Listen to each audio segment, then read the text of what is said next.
Beb, Yes. hari ini kita akan ngomongin topik yang kita nggak pernah ngomong sebelumnya. Iya benar. Iya dong. Pasti dong. Kalau nggak bosan pendengar kita. Benar, Uh-uh. benar. Dan kali ini kita akan ngajarin pendengar kita gimana caranya nyanyi yang baik dan benar. Oh, berarti ini Lah. bukan Pilotok ID, singing. Pilo Singing. Pilo singing. Jadi gitu Pilo ya. singing. Jadi 2021 ini kita nggak hanya mau ngomongin tentang relationship, tapi kita mau ngajarin mereka untuk jadi pendengar yang bisa nyanyi sekaligus. Punya life skill. Punya life skill. Untuk bernyanyi. Kalau kita ngomong gitu pendengar kita hilang ya nanti. Kayaknya hilang. Kayaknya mereka nggak tertarik dengan kita. Nggak denger lagi. Jadi hari ini kita pernah dapat satu DM dari teman kita, dari pendengar kita. Dia bilang gini, Kak, menurut kakak kalau menikah itu perjanjian pisah nikah tuh perjanjian pisah harta tuh kakak setuju nggak? Gitu. Nah terus karena gue bilang kita setuju karena kita pernah belajar juga dulu. Oke. Terus dia tanya gini, pertanyaan gini yang menarik banget. Kak, nanti kalau udah menikah 20-30 tahun gak cinta lagi gimana? Terus kan gue jadi agak bingung jawabnya ya. Ya. Daripada kita salah, kita akan tanya ke ahlinya. Nah, Tante Astrid boleh nggak kenalin diri dulu? Tante Astrid nih siapa dan dulu kerjanya apa sehingga Tante Astrid akan jadi seorang penyanyi di sini? bukan. Bukan. Penyanyi hukum. Penyanyi hukum di sini. Boleh Tante Astrid. Perkenalkan, nama saya Astrid. Udah dari sananya sih namanya begitu ya. Oh iya. Nah, saya tuh lulus kuliah ceritanya tahun 81. Belum pada lahir kan ya. Belum ketahuan deh. Terus saya sempat kerja di sebuah kantor notaris 2 tahun. Tapi setelah itu saya lanjut di sebuah law firm. Nah, di law firm ini saya berkecimpung lumayan sih 29 tahun. Wow. Nah, yang tanpa saya rasakan, kok orang-orang yang ada persoalan di rumah tangga nyarinya ibu-ibu. Di kantor situ ibu-ibu cuman aye. Jadilah saya bahasa banyak berkecimpung di hukum keluarga gitu. Jadi kurang lebih ya mesti tahu lah hukum keluarga dari mulai perkawinan, perceraian, anak dan segala macam yang di urusan keluarga. Ya seperti itu. 29 tahun, Beb. Gua aja belum lahir. Gua umur aja belum 29. Ini udah pengalaman 29 Udah pengalaman, tahun. udah ngelotok. Nah, Enggak, udah karatan. Tante sebelum kita masuk ke topik yang orang tanya nih, Tante boleh cerita nggak sebenarnya landasan atau dasar-dasar hukum perkawinan tuh gimana sebenarnya? Ya, kalau kita bicara soal hukum perkawinan, mungkin secara umum ya, secara general kita tuh tunduk kepada Undang-Undang Perkawinan. Itu diatur di Undang-Undang Perkawinan Nomor 1 tahun 74. Okay. Ya. Nah, apa sih yang dibilang perkawinan? Itu dulu ya. Perkawinan itu adalah ikatan lahir batin dari seorang pria dengan seorang wanita. Tapi nggak di situ aja. Bertujuan apa mereka ikatan lahir batin? Lu suka sama gue suka sama lu. Nggak cukup. Untuk membentuk keluarga atau rumah tangga yang bahagia. Tentu semuanya menginginkan rumah tangga yang bahagia. Dan nah ini asasnya yang ada di Undang-Undang Perkawinan adalah asas monogami. Udah bahagia dan kekal. Oke. Berdasarkan ketuhanan yang Maha Esa. Itu dulu patokannya. Kalau udah terjadi, mereka mengadakan pernikahan. Nah setelah pernikahan harus baru sah kalau dilangsungkan secara agama atau kepercayaan. Dicatatkan supaya diakui. betul. Kalau cuman agama itu udah sah, tapi tidak dicatatkan. Oke. Ya, jadi nanti apa bedanya? Bedanya kalau terjadi sesuatu akibat hukumnya si yang setelah pernikahan ini kalau tidak dicatatkan, si pria itu misalnya contohnya anaknya nggak menyandang nama keluarga si papa. Oke. Jadi tidak tercatat. Kalau dulu zaman-zaman tante masih masih muda-muda gitu ya. Sekarang sih masih muda juga berasanya. Oh iya, harus. Betul, harus. So tahu deh. Ya jadi ngomong apa lupa tuh. Nah jadi itu ditulis di akta lahir anak itu malah kurang enak tuh redaksinya. Anak luar kawin. Oh, kalau perkawinannya tidak dicatatkan. I see. Ya, kalau kita mengenal sekarang istilah yang biasa, ini agak menyimpang. Itu namanya menikah siri.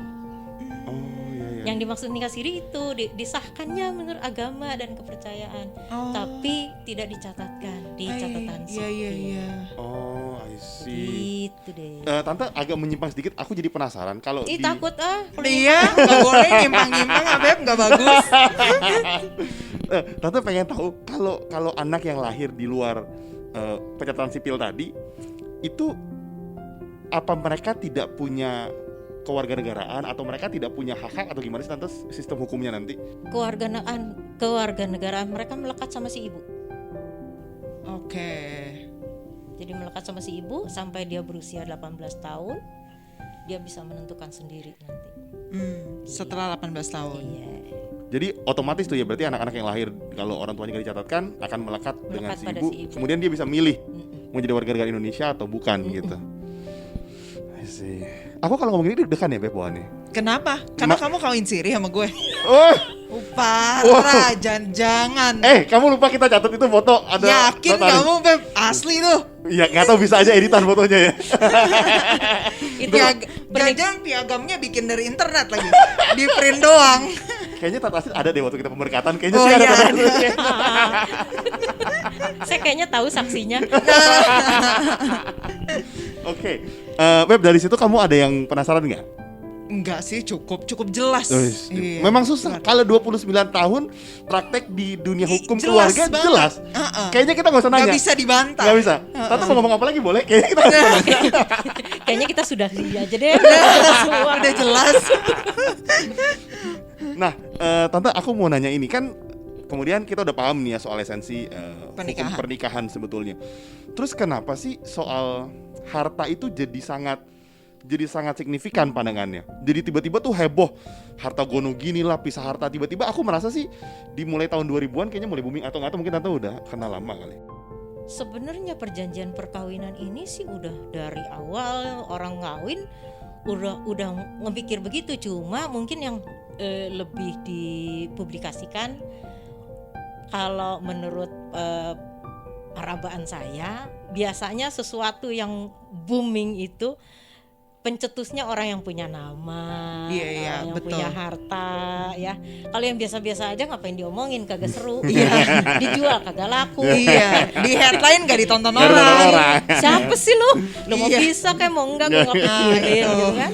Tapi kalau dia punya nama dan dia hartanya patut diperebutkan, biasanya akhirnya jadi, wih, ini ada topik nih, ada isu nih tentang perjanjian perkawinan. Memang terus terang aja pada saat saya nikah tahun 83. Saya sendiri juga nggak bikin tuh perjanjian perkawinan. Oke. Dan pada waktu itu orang-orang berpikiran, oh blon-blon udah bikin perjanjian macam-macam sih. Nah, kayaknya kok kawinnya penuh dengan kecurigaan. Iya, gitu betul. ya. Tapi sebenarnya pembentuk undang-undang menciptakan klausul itu maksudnya untuk melindungi para pihak sendiri. Kalau nanti setelah pernikahan terjadi perjanjian perkawinan ini nggak ada, salah satu punya usaha, terus katakanlah terjadi yang tidak menyenangkan, bangkrut deh, kan terganggu dong hartanya semua karena mereka tidak memisahkan. Nah, kita harus merujuk dulu di dalam sebuah pernikahan itu ada, kita bagi dua aja deh yang besar, harta bawaan, ada harta bersama. Harta bawaan adalah sebelum, makanya perjanjian pernikahan itu dibuat oleh calon istri dan suami sebelum pernikahan itu berlangsung atau pada saat itu dilangsungkan. Jadi sebelum catatan sipil kita mau bikin nih bisa pada hari yang sama ya. Tapi biasanya kita jauh-jauh hari lah kita ini dulu. Nah, di situ bisa apa aja yang dibuat di situ. Ya kita harus rinci harta bawaannya. Warisan dari pihak keluarga si calon suami atau juga si istri, terus nanti juga diatur penghasilannya masing-masing di dalam pekerjaan. Terus yang ini yang jangan juga dilupakan, hutang bawaan. Iya. Hutang juga termasuk Emang. harta ya. minus. Iya. Kalau enggak nih berlaku begini nih. Kalau saya ingat dulu teman saya bilang gini, kalau udah kawin, duit gue, duit lu, duit gue. Hutang lu, hutang hutang gue, hutang lu. Kacau. Kacau. Banyak orang cuma ngomongin harta doang, lupa sama di hutang. belakangnya Makanya ada hutang. Saya bilang kalau itu orang inget tuh yang enak-enaknya aja. Nah, tapi makanya kembali lagi ke perjanjian perkawinan dibuat kalau misalnya salah satu nanti terjadi yang tidak menyenangkan. Kalau ada perjanjian perkawinan kan dipisah tuh tadi tuh, nih yang bawaan gue nih, yang ini bawaan dia. Jadi kalau terjadi salah satu pihak jatuh, yang lain kan masih bisa backup. Anggaran rumah tangga kan masih bisa terselamatkan. Maksudnya itu sebenarnya pembuat undang-undang. Nah, yang agak-agak negatif mencegah motivasi pernikahan yang tidak tulus. Nah, itu bisa tuh dikategorikan curiga-curigaan. Misalnya seseorang calon kawin sama, ya ini mau nggak mau karena perbedaan ekonomi, dengan pasangan yang ekonominya lebih tinggi. Pihak keluarga yang ekonominya lebih tinggi ini tentu akan membela hartanya supaya nggak jatuh ke yang lain. Jadi dia bilang sama anaknya, oh lu mau kawin sama dia, bikin dong perjanjian pernikahan, supaya nanti jangan ada kita curiga nih terus terang. Kita ngomong soal curiga. Udah dari depan nih udah ngomongin. Jadi kadang-kadang orang tua tuh punya intuisi yang anak lagi mau kawin, pokoknya cinta dulu dah. Iya. Soalnya ini terjadi nih, kasus ini terjadi gitu. Nah, tapi makanya dibikin perjanjian pernikahan, kalau ternyata ada motivasi pernikahan yang tidak tulus kan bisa terlindungi. Kurang lebih seperti itu. Makanya yang bisa diambil, kenapa mesti dibikin perjanjian pernikahan? Ya secara general untuk mengatur supaya anggaran rumah tangga ini tetap terlaksana. Kalau bangkrut semua disita semua barangnya. Terus kalau anaknya yang masih mau sekolah, terus jaminan masa depan mereka kalau ada sakit mau gimana? Benar. Tapi ini hanya bisa dilakukan sebelum menikah ya. Misalnya kita udah menikah, terus habis itu tiba-tiba, kepikiran kayaknya gue pengen punya usaha, tapi kayaknya kita harus hati-hati nih gimana? Nah, ini juga yang harus diingat. Perjanjian pernikahan dibuat sebelum pernikahan berlangsung atau pada saat pernikahan itu dilangsungkan, dan disampaikan ke pegawai pencatat pernikahan pada waktu bikin akta nikah.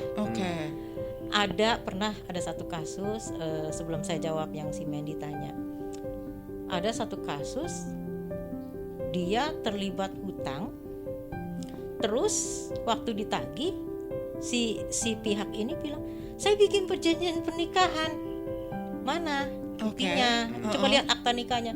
Nggak ada di situ. Sebab kalau kita bilang sama pegawai pencatat pernikahan, di akta nikah tuh ditulis ada perjanjian pernikahan, ada catatan kecil.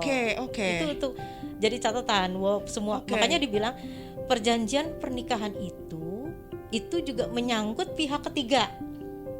Berlaku untuk pihak ketiga. Ya ini misalnya kalau terjadi sesuatu tagihan, kalau nggak berlaku untuk pihak ketiga, berarti ini kita mau bikin nih perjanjian pernikahan antara si suami dan istri. Ntar kalau misalnya nggak ada urusan sama dia, nah ini kan jadi menyangkut, dan tidak merugikan. Jadi waktu ditagih kita bikin perjanjian pernikahan, dilihat akta nikahnya kagak dicatetin. Kasus tuh. Kalau kata Deswanto. Jadi seperti itu. Nah, kemudian memang pada sebelum dan pada saat, nah di dalam perjalanan ternyata ada Mahkamah Konstitusi yang membuat undang-undang membentuk peraturan lagi bahwa selama perkawinan berlangsung dan tidak merugikan pihak ketiga, bisa dibuat perjanjian perkawinan itu. Nah, kasus ini terjadi tahun 2015 Oke. antara seorang perempuan WNI menikah dengan pria WNA. Oke. Mereka tidak bikin perjanjian kawin. Otomatis si istri mau beli aset tanah, gak bisa tuh, kan dia udah jadi ikut sama suaminya. Asing. Betul. Akhirnya ajuin gugatan judicial review, terus dikabulkan, jadi keluar putusan itu yang membolehkan. Jadi di kemudian hari kasus per kasus, tapinya kita nggak bisa mengeneralkan bahwa kemungkinan bisa dibuat perjanjian perkawinan setelah perkawinan, tapi selama perkawinan itu berlangsung. Betul. Iya. Jadi gitu. Untuk kasus-kasus yang khusus, Betul. tentu yang tidak merugikan pihak ketiga, dan kita lihat juga tanggalnya dong. Iya. Ya. Setelah perkawinan apa sebelum? Oke. Gitu.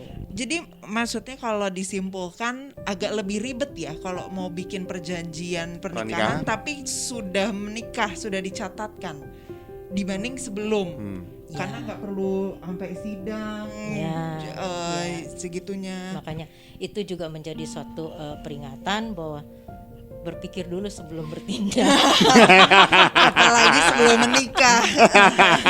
Dan peribahasa zaman saya SD, sekali lancung ke ujian seumur hidup orang tak percaya. Apa hubungannya coba? Tante, aku ada 2 pertanyaan sebetulnya. Yang satu aku ngalami sendiri. Jadi waktu aku kan sama Medi kan menikah 2018 bulan Mei. Nah, aku tuh beli rumah pribadi atas namaku 2016 April. Nah terus aku ngobrol kan ke notaris. Notaris bilang gini, setelah kalian sudah menikah, misalnya siapapun lah, setelah menikah, kalau kalian mau jual aset, mesti sepakat suami istri. Jadi sekalipun misalnya gini, sekalipun atas nama suami saya atau Medi punya harta sendiri nanti, misalnya Medi punya mobil, aku punya sendiri. Tapi setelah menikah ternyata kita tuh nggak bisa ngejual sendiri ya tanpa persetujuan pasangan kita. Ya, jadi nanti di dalam pengesahan akta jual beli itu juga disertakan, kayak misalnya sekarang suami yang mau menjual. Di akta jual beli, notaris akan minta persetujuan istri. Jadi nanti istri ikut tanda tangan. Menyetujui. Kalau istri nggak mau berarti tidak bisa tuh terjadi jual beli. Bujukin deh tuh istri. Itu lakukan sesuatu. Seolah-olah aku buruk kan, mau tanya sama tante maksudnya. Ya kan gue nggak ngomong gitu, cuma secara asumsi orang-orang emang berpikir itulah, Beb. Enggak, aku tuh mau bilang pendengar kita gini, kadang-kadang mereka takut bahwa ini harta gue, ini harta lu nggak boleh senggol harta gue ya. Ternyata setelah menikah nggak bisa tuh, mereka nggak bisa jual semua sembarangan tanpa persetujuan pasangannya. Kalau dia bikin perjanjian perkawinan dan yang dia mau jual itu harta diperoleh sebelum perkawinan berlangsung, bisa. Tanpa. I see. Nah ini mungkin pertanyaan lanjutan kali ya. Mungkin bisa dijelaskan dulu kenapa sih perlu dibedain antara harta bawaan sama harta apa tuh? Bersama. Namanya bersama. Itu tuh maksudnya apa? Aku yang mesti jelasin, nggak usah tante. Aku udah bisa. Kamu nggak punya pengalaman 29 tahun, Beb. Memang. Gak kredibel. Padahal hartanya cuma daging doang di sini. Gak ada harta. Iya. Ini harta bawaan kan. Hartaku adalah hatiku, Beb, gitu doang. Iya, harta bawaan itu adalah harta yang dibawa oleh calon pasangan itu ke dalam pernikahan sebelum pernikahan berlangsung. Itu bisa berasal dari hadiah, hibah atau wasiat, warisan. Nah, kalau udah perkawinan berlangsung, kita udah bikin perjanjian perkawinan. Nah, selama perkawinan berlangsung itu yang dikenal sebagai harta bersama. Nah, kita melirik mulai ini istilahnya yang dikenal dengan istilah bagus harta gonogini. Yang diperoleh jadi harta bersama itu adalah harta yang diperoleh selama perkawinan berlangsung. Bisa aja ya udah kawin, yang terus bisa bikin anggaran rumah tangga ya. Sebab yang juga saya sangat pikirkan, anak-anak, orang-orang jangan punya asumsi gini, oh kita udah bikin perjanjian perkawinan, jadi saya cuma tugasnya untuk cari nafkah buat bayar listrik. Tapi ada loh di dalam praktek, saya cuma bayar listrik, bayar air, bayar telepon, minum biaya susu, tapi untuk biaya sekolah atau biaya kesehatan pasangan yang disuruh. Ya, kalau mereka mau bersepakat seperti itu ya kayak perusahaan banget kali ya. Iya. Bener. Tapi ya ada di dalam praktek tuh ada kayak seperti itu. Walaupun ya kita nggak hitungannya berapa ya, kita nggak survei tuh. kasus keluarga tuh memang macam-macam. Oh ya ampun. Macam-macam. Ternyata dalam perjanjian pernikahan itu banyak spesifik ya. Kirain cuma pembagian harta doang sama Iya, hutang. ada. Saya pernah di kantor saya bikin perjanjian pernikahan. Dia nanti kalau udah kawin dia masih boleh sekolah, itu diperjanjikan. Iya ampun. Ya, serius, Tante? Beb, Wah. berarti gue bisa S3, bisa S4. Tapi masalahnya kita nggak bikin perjanjian pernikahan kemarin. Jadi cukup S2 aja, cukup. Berarti- Cukup, nggak bisa sekolah lagi. Oh gitu. Terus kalau anaknya nanti lahir dia akan didik secara gimana? Iya. Gitu, Hah? disetujui. Itu masuk di perjanjian pernikahan, Tante? Mereka mau begitu ya, sepanjang mereka setuju tapi tidak bertentangan dengan kesusilaan, dengan hukumnya. Itu kan internal agreement aja sih sebenarnya. Cuman ya mungkin kalau saya merasa kan mereka berdua berasal dari kultur yang beda. Betul. Masalah budaya mungkin ya, yang satu lebih setuju ya. Kalau yang satu itu gak keberatan ya nggak masalah. Cuman kita lucu aja, banyaknya permintaannya nih orang. Iya. Iya. Ternyata kayak di film-film ya, saya sih pernah nonton kayak film jadi orang biasa nikah sama pangeran. Terus jadi dia ada syaratnya kayak harus wajib pergi ke rumah mamanya setiap sebulan sekali misalnya. Ya, bisa. Anaknya juga harus sekolah di sini. I see, sampai segitunya ya. Ternyata itu sampai sespesifik itu ya. Bisa begitu. Memang begitu. Wah, luar biasa. I see. Tapi kalau dari yang tadi Tante cerita, sebenarnya gini, baik orang bikin perjanjian pranikah ataupun orang nggak bikin, orang bisa punya niat yang buruk di dua pihak itu sebetulnya. Bisa aja. Jadi kalau misalnya gini, misalnya Mandy kaya, aku misalnya nggak, emang dia kaya sih Tante. Kayak apa? kayak orang baik, kayak monyet. Jadi nggak, misalnya satu kaya satu nggak. Kemudian mereka tidak mau bikin perjanjian pranikah supaya hartanya jadi harta bersama. Kan bisa gitu. Jadi point of view yang pasangannya Bisa jadi buruk juga. nih. Dia bilang, "Ya udahlah, nggak usah lah, aku cinta kamu kok, kamu cinta aku. Kita bikin supaya ya kita kan sama-sama." Padahal niatnya si satu orang males misalnya, Iya, pengen iya. bareng. Atau yang kedua, dia bikin pranikah supaya nanti kalau misalnya ternyata gua nggak ini, gua masih punya harta gua nih, bukan punya lu. Bisa juga gitu kan sebenarnya. Bisa Iya baik nggak, Tan? ataupun Bisa buruk baik ataupun niatnya. buruk gitu. Ya, cuman nanti kalau misalnya terjadi sesuatu, hartanya si satu ini nggak ada dan dia punya hidden agenda, dia pengen nanti supaya harta yang satu itu bisa dia Ambil. gerogotin. Tunggu dulu lu. Buat kepentingan apa?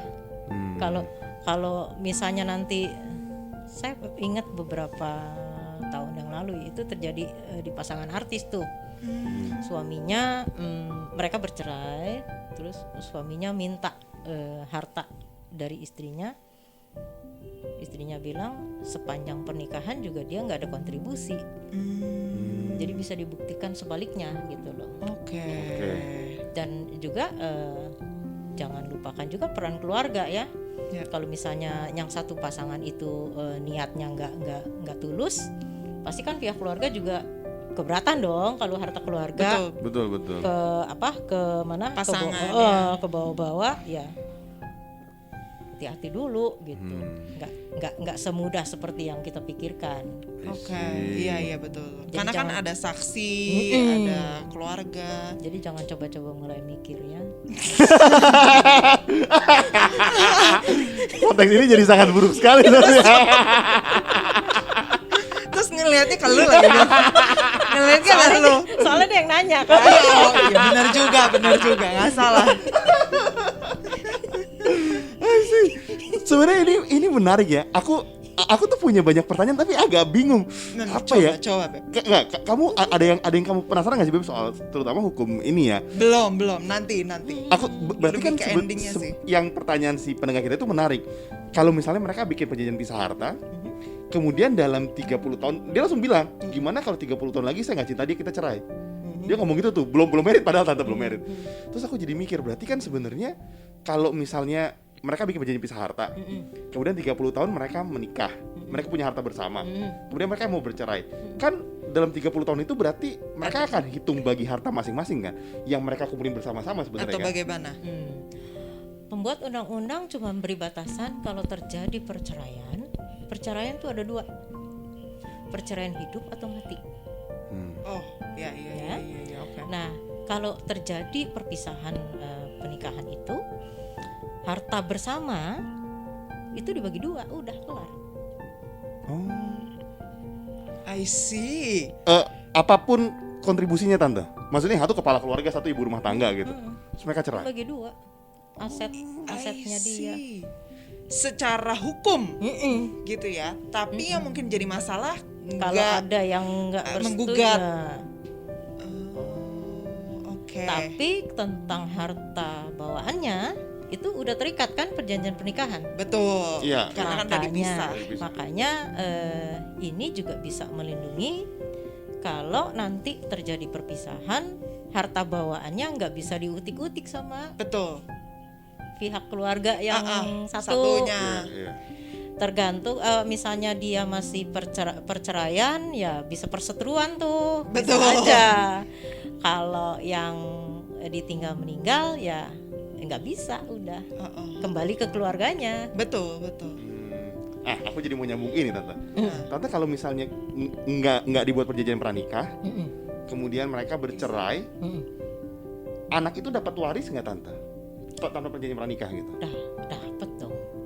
Anak mah menjadi hak menjadi terbuka warisnya, tetap mendapat. Sekalipun kita nggak bikin pranikah, pokoknya anak tetap punya haknya untuk. Dapat.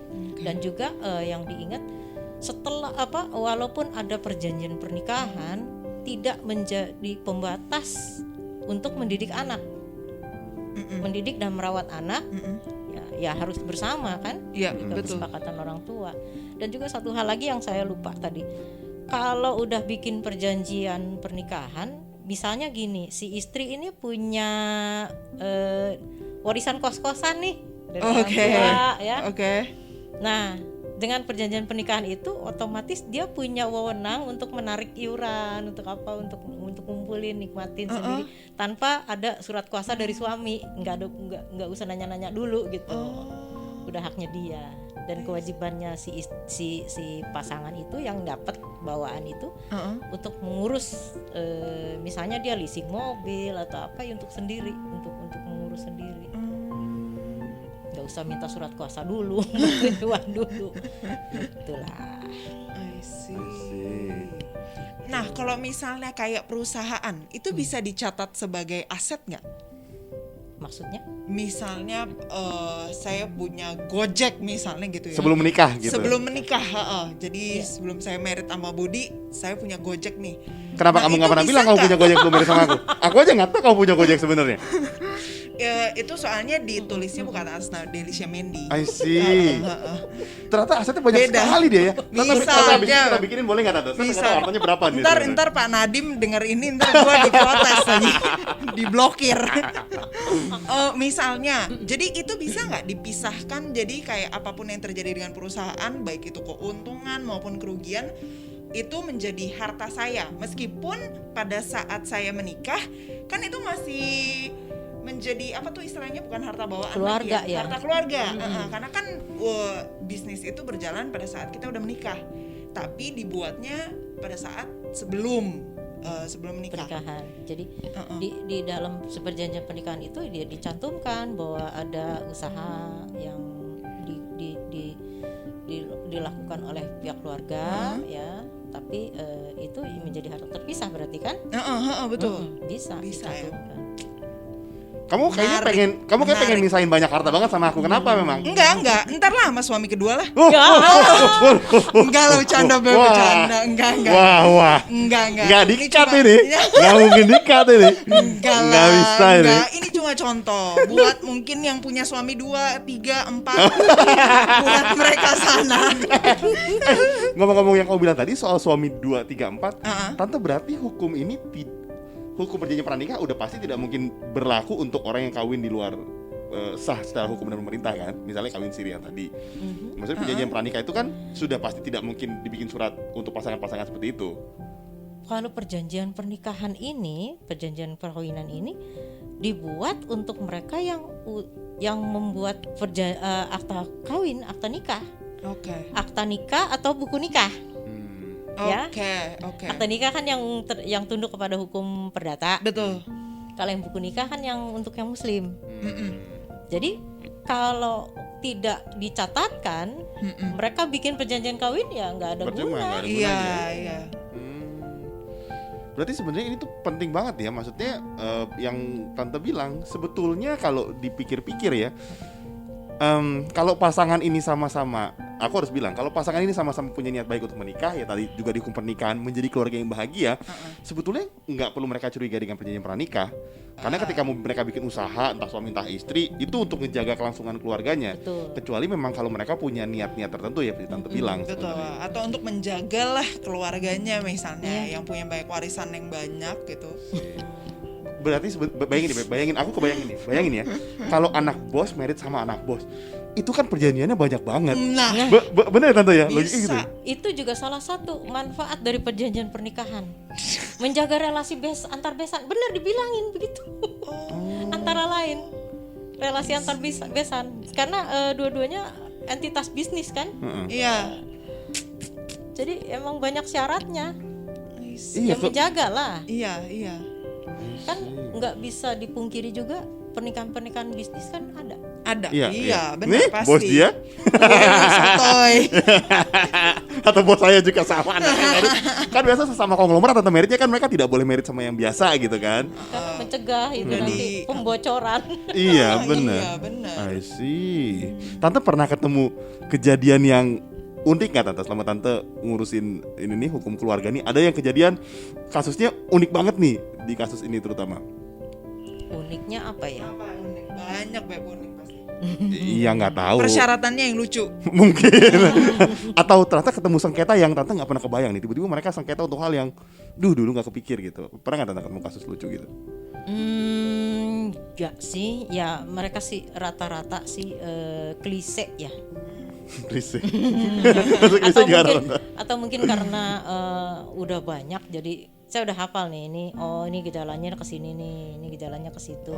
Kalau yang konyolnya sih pernah saya ada satu pasangan datang, salah satu datang diantar temennya mengurus perpisahan. Tuh, mereka tapi nggak bikin perjanjian perkawinan ya. Udah diurus selesai. Beberapa waktu kemudian saya baru tahu yang nganterin itu pasangan barunya. Ya ampun. Oh wow, oke. Tapi overall saya merasa ikut bahagia karena happy ending.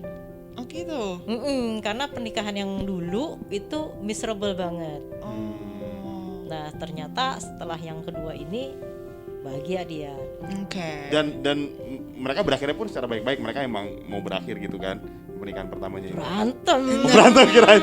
Jangan gitu, Be. Kan dia treat sama temennya yang jadi berikutnya. Enggak, yang pasangan yang dianterin sih baik, tapi lawannya itu yang nggak mau terima. Yang bikin miserable itu, Be. Yang bikin gara-gara malah itu.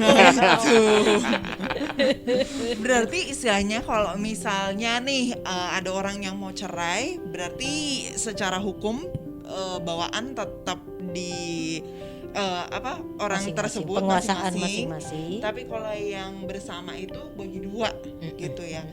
Tapi kecuali ada yang menggugat gitu, Ya, atau yang protes gitu. bisa dibuktikan Oke. bahwa mungkin di dalam perolehan harta itu ada yang punya bukti bahwa ini bisa dibuktikan lain gitu ya. Oke. Tapi itu nanti jadi akhirnya menjadi ranah pengadilan. Oh iya betul. Kalau udah ngomong pengadilan kita nggak bisa ngomong udah damai-damaian tuh, agak-agak sulit. Sebab orang yang mengajukan gugatan ke pengadilan biasanya itu punya gengsi, mau menang kalah gua gugat dulu. Oh Kalau masih bisa didamaiin, ngapain ke pengadilan? Iya, Ya kan benar, gitu. benar. Sama juga kayak orang mau bercerai, kalau masih bisa dirukunin, kenapa mesti ngadu-ngadu ke perceraian? Kan? Iya, benar-benar. Jadi kalau misalnya nih aku sering nonton film, biasa kalau bercerai ini ada ceweknya, istri sama pengacara, suami sama pengacara. Itu emang sesi negosiasi tuh terjadi.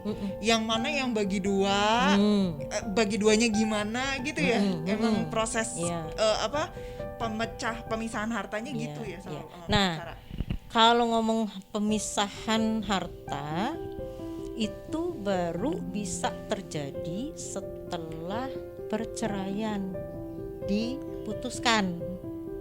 Oh, di dalam proses itu Proses enggak? dulu perceraiannya terjadi, putus, sudah melewati tingkat-tingkat pengadilan yang perlu, sudah mempunyai kekuatan hukum yang pasti, baru bisa dibagi tuh. Proses negosiasinya bisa dilaksanakan pada saat proses berjalan. Oke. Proses perceraian berjalan, Oke. udah nego-nego itu lebih enak. Betul. Jadi pada saat udah final, putusan dibacakan, setelah itu maju pemisahan, mungkin kita nggak usah maju ke pengadilan gugatan lagi. Iya. Tapi yang sering terjadi, negosiasi ini alot. Iya, benar Ya. pasti. Perceraian udah putus, nah ini belum selesai nih Betul. negosiasinya. Terus Rumah- gimana iya, nih? iya, gimana? Yang gantung nih, Heeh. gugat pisah harta namanya. Lain lagi gugatannya. I see. Jadi ada 2 tahapan. Tapi makanya kalau bisa baik-baik selama proses, kita ngomong yang nggak enak nih ya. Iya, sebenarnya. Saya sebetulnya kurang enak juga nih ngomongin ini. Terus ngeliatnya sambil ke Budi lagi. Jadi maksudnya gini ya, saya ngeliat ke bawah deh.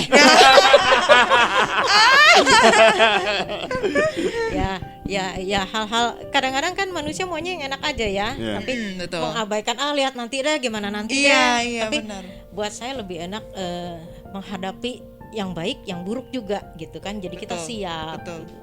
Jadi kalau bisa negosiasi dari awal itu bisa dilakukan, itu lebih baik supaya nggak banyak panjang proses. Kalau nggak energi loh pengadilan bulan-bulan ya. Betul. Terus nanti kalau yang nggak terima udah pengadilan naik Naik lagi. Naik banding. Waktu lagi. kasasi. Duit lagi kan pengacara kan? Iya. Dep, aku tuh sayang banget sama kamu pasti, apalagi udah ada baby kan. Sayang banget lah maksudnya gini. Oh. Untuk kata-kata cerai itu nggak mungkin terlintas Iya, gitu. iya. 1, pertama sayang. 2, dari tante cerita aja ribet kayaknya. Jadi bayangin ya, mau cerai itu kompleks banget Nah, kan. itu. Males kan? Baik-baik aja lah. maksudnya Iya, gitu. udahlah. Teman-teman kalian bayangin ya, kalau misalnya nih kalian udah kebayang gitu, goalsnya pisah harta, pengaman kekayaan, bercerai. Capek loh prosesnya. Gugatnya kan nggak denger tante cerita tadi. Ribet banget prosesnya Iya, gitu. mendingan telan ego aja terus Telan minta ego maaf. aja, minta tuh. maaf, baik-baik, saling mencintai. Nah. Lebih baik. Betul kan tante? Bener. Iya. Atau jangan-jangan pemerintah sengaja bikin ribet supaya orang makin sulit bercerai. Memang sih sebenarnya ya kalau ngomong perceraian ya nggak lari dari satu sih, ego lah. Iya, betul. Walaupun ada faktor-faktor eksternal, misalnya pengaruh-pengaruh dari luar ya. Bisa juga dari pengaruh keluarga bisa. Betul. Atau psikologis bisa juga. Bisa. Tapi kan kalau kita ngomong perceraian lain lagi nih topiknya ya. Iya, betul. Ada 6 alasan perceraian. Nah, tunggu di episode. By the way, tante married udah berapa lama tante? Belum lama sih ya. Baru. Tahun 83. Luar Baru 37 tahun. Tuh, lo aja belum 37 tahun. Kalian denger ya, yang kalian baru-baru mau married nih, Nah. udah ngomongin soal berantem, tante udah 37 tahun. Dan tante cuma bilang, alasannya tuh cuma ego biasanya. Betul. Tante bilang ada pengaruh keluarga bisa, teman-teman bisa, tapi cuma ego. Jadi latih lah untuk nolong ego kalian. Denger tante 37 tahun, anaknya udah 3. Nah, Jadi Tuh dia. ahli hukum lagi. Ini nah, tante 29 tahun berpengalaman, 37 tahun menikah. Udah paham dari ngurusin orang yang mau cerai semua. Terus tante membina keluarga punya 3, udah hafal 10 kayak. Nah, Tante itu. mungkin bilang gini, kita berantem, jangan berantem deh. Gue orang cerai capek tahu. Gitu. Gue udah tahu. Gue udah tahu, kita damai aja deh. Udah damai aja. Kalau mau dikit-dikit ini ya, kalau ngomong urusan berantem, jangan tertipu sama penampilan. Oh, misalnya. Gimana, Tante? Soalnya yang suka cari gara-gara tuh saya. Untuk hal yang sepele. Oh gitu. Misalnya lupa tutup pintu. Gimana sih kamu tuh pintu selalu dibuka? Jawabannya si soulmate apa? Ya tutup aja. Susah banget. Jadi saya belajar menguasai ego dari beliau. Oh, luar biasa. Luar biasa. Dan untuk ngajarin saya itu butuh 30-an tahun. Baru lulus sekolah pernikahan ya. Enggak lah. Jadi kita saling ini ya, Betul. saling menghargai, Betul. saling mengakui. Kalau salah tuh ngaku. Dan memaafkan itu memang paling enak di mulut tapi susah dilakukan. Ya, betul. Gua maafin tapi gua nggak lupa. Gue belum rela. Gue gak lupa ya. Gue inget tuh gue ya. Aku tiba-tiba tadi terlintas. Tante kalau ada pasangan, ada cowok atau cewek gitu ya, mereka kawin, mereka cerai berkali-kali, pemerintah tuh blacklist gak sih Tante? Atau enggak ya? Maksimal perceraian. Penasaran aja misalnya, ini orang kawin cerai mulu kan kelihatan tuh track recordnya. Iya, Mereka iya. tuh ada blacklist Maksimal atau ada apa perceraian. gitu gak sih? Kalau soal kawin cerai, pertama kan yang mensahkan itu kan agama kepercayaan, Iya. ya. Nah, anutannya dia kemana? Cuman kadang-kadang orang tuh suka nakal ya. Dia diberkatin di gereja dia cerai, dia cari gereja lain. Cari jemaat lain. Terakhir dia di chapel. Lebih kurang ajar lagi dia besoknya lari ke pengadilan itu, ke KUA. Beda agama. Jadi sampai sejauh ini sih saya belum mendapatkan hasil survei negara mencatat berapa kali Berapa orang maksimal rata-rata percaya. kalau orang Muslim kan dia talak 1 sampai talak 3. Jadi dengan pasangan yang sama dia kasih talak 1. Terus tapi dia bisa rujuk nih. Tapi Oke. di dalam perjalanan rujuk dia ketemu lagi nih seleknya, dia talak 2. Nah setelah jatuh talak ketiga dia nggak boleh tuh rujuk lagi sama orang yang sama. Oh, I see. Dia kawin dulu sama yang lain. Bener. Dia kawin dulu sama orang yang lain. Baru. Dia cerai dia baru balik lagi. Restart. Bisa gitu. Restart. Handphone aja bisa. Kayak main game aja ya. Restart gitu. I see. Oke Beb, ada yang mau tanya nggak sama Tante? Udah cukup. Mungkin Tante mau ada poin-poin yang mau Betul, di-sharing yang mungkin kita belum nanya. nggak kepikiran. Ya, yang tadi sih udah saya sampaikan semua ya. Cuman ya itulah, memang secara gurau. Tapi bagi yang mau kawin, yang mau nikah, berpikir dulu masak-masak. Dan kalau memang mau melakukan tindakan hukum, ya dirundingin dulu baik-baik gitu loh. Ya, zaman sekarang enggak menjadi tabu untuk bicara. Nanti kalau kita udah nikah, kita mau bikin aturannya gimana nih gitu kan ya, kalimat komunikasi yang baik. Betul. Jadi supaya udah masuk, udah nggak gagap-gagap, nggak ada hal-hal yang ini tahan tempo hari kita nggak ngomongin ya. Iya, betul. Gitulah kurang lebih.